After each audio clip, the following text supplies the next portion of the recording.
Welcome to DNP India. वैसे तो 2020 सबके लिए ही खराब जा रहा है, मगर बॉलीवुड के लिए भी 2020 बेहद खराब जा रहा है। इस साल कई बड़े स्टार ने हम सब से विदा ले लिया। वहीं सोमवार का दिन एक और बुरी खबर लेकर आया। सोमवार को फेमस डायरेक्टर निशिकांत कामत का 50 साल की उम्र में निधन हो गया। निशिकांत लीवर सिरोसिस बीमारी से पीड़ित थे और बीते 17 दिनों से हैदराबाद के एक अस्पताल में उनका इलाज चल रहा था।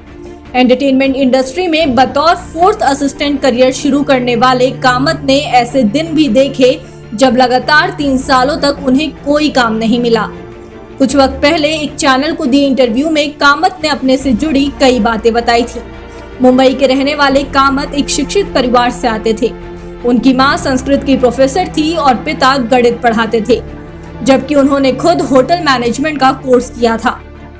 हालांकि उन्हें लगता था कि उनकी वजह से वहां की एक सीट बर्बाद हो गई थी। निशिकांत कामत ने 11वीं और 12वीं की पढ़ाई के दौरान ही थिएटर करना शुरू कर दिया था। उनके मुताबिक एक बार वे एक प्ले की रिहर्सल देखने गए थे, तो वहां डायरेक्टर ने उनसे पूछा कि 4 लड़कों में खड़ा रहेगा क्या। वहां पर हाँ करने के बाद ही 4 लड़कों में खड़ा रहने के चक्कर में उन्हें थिएटर का चस्का लग गया। इसके बाद उन्होंने 2 साल थिएटर किया। उन्हें लग रहा था कि वे केवल शौकिया तौर पर ही थिएटर कर रहे थे, लेकिन जब वे होटल मैनेजमेंट करने गोवा पहुंचे तो वहां जाकर एहसास हुआ कि उन्हें थिएटर और फिल्मों का बहुत ज्यादा शौक है। कामत ने दूरदर्शन के लिए बने एक मराठी सीरियल में बतौर 4th असिस्टेंट काम शुरू किया था। इसी सिलसिले में उन्हें टेप लेकर एडिटर के पास जाने का काम पड़ता रहता था। इसी दौरान कुछ ही वक्त में उन्होंने एडिटिंग सीख ली और 22 साल की उम्र में एडिटर बन गए। इसके बाद 2 साल तक उन्होंने एडिटिंग की। 24 साल की उम्र में पहली बार टीवी में डायरेक्शन का मौका मिला और इसके बाद से ही निशिकांत डायरेक्टर बन गए। टीवी में 5 से 6 साल काम करने के बाद उन्हें लगा कि टीवी बहुत हो गई, अब फिल्में करना चाहिए। लेकिन जब भी किसी फिल्म ऑफिस में जाते तो टीवी इंडस्ट्री से होने की वजह से लोग उन्हें गंभीरता से नहीं लेते थे।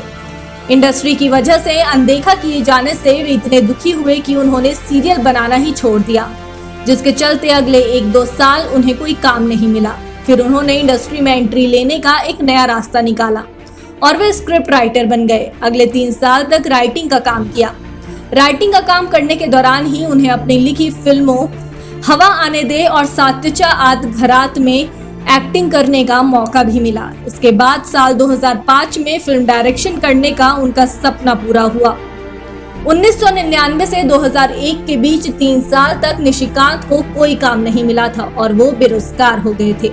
उनका कहना था कि वो बहुत डरावना दौर था और उन 3 सालों ने उन्हें बहुत कुछ सिखाया।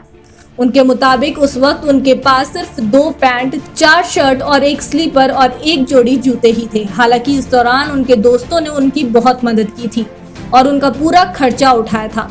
बतौर डायरेक्टर पहली फिल्म डोंबिवली फास्ट बनाने के बारे में उनका कहना था, उस वक्त मैं यूटीवी फिल्म्स में स्क्रिप्ट कंसल्टेंट के तौर पर काम कर रहा था। उस फिल्म की स्टोरी मैंने साल 2003 में लिख कर रखी थी, लेकिन साल भर तक मुझे कोई प्रोड्यूसर नहीं मिला। 2004 के अंत में मुझे एक प्रोड्यूसर मिल गए। उस वक्त वो फिल्म प्रचार के खर्चों को जोड़कर कुल 67 लाख रुपए में बनी थी। निशिकांत ने फिल्म मदारी और दृश्यम भी बनाई थी, जिस पर उनकी आत्मा की शांति के लिए रितेश देशमुख ने अपने ट्विटर हैंडल पर लिखा, मुझे तुम्हारी बहुत याद आएगी दोस्त निशिकांत कामत, आपकी आत्मा को शांति मिले। बता दें कि दिन में कई बार निशिकांत कामत के निधन को लेकर अफवाहें भी फैली। अभी तक की जानकारी यहीं तक। डीएनपी इंडिया पर देखते रहिए नई वीडियो और ताज़ा खबरें सटीक जानकारी के साथ। चैनल से जुड़े रहने के लिए सब्सक्राइब करें और हमारे फेसबुक पेज को भी लाइक करें। नमस्कार।